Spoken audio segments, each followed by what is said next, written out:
This is a ginger chocolate scone. The final recipe is from a friend of mine in Portland, Maine, Brianna Holtz. She co-owns the Tandem Bakery. It's in an old gas station, and she makes really interesting baked goods. This is a ginger chocolate scone. Yum. I'll say that again. This is a ginger chocolate scone. They're absolutely fabulous. So she mixes up the butter in some of the flour. At first, does that. Mixes this together. She has a cup of chocolate, a cup of ginger. But the problem is, of course, how do you grate the ginger? She uses powdered ginger, fresh ginger, and crystallized ginger. And these are the scones, which are to die for. Yeah. Oh, those are really good. Shall we have a scone I think we're going to have a scone, yeah. We're going to have a scone. Scone, cheers! 4 fillets of salmon. This is masala rubbed. It has curry. It has masala mixture, garam masala. It has a little bit of paprika. You put that on with a little salt and pepper. Cook it 2 or 3 minutes, skin side down, flip it, finish it 7 to 8 minutes till it's medium rare. Then we also have a yogurt mix, which has a little bit of honey in it. Also has lemon zest, has lemon juice, of course. Lemon juice. In a little bit of each of the spice, and also has some mint to it.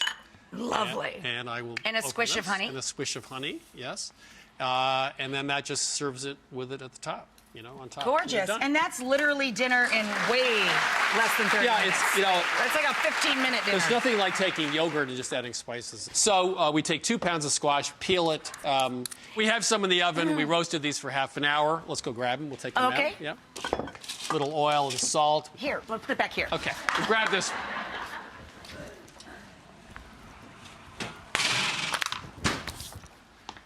Put that in a bowl. Most of them are out. Lovely. So this is a great technique. It's from Indian cooking called tarka.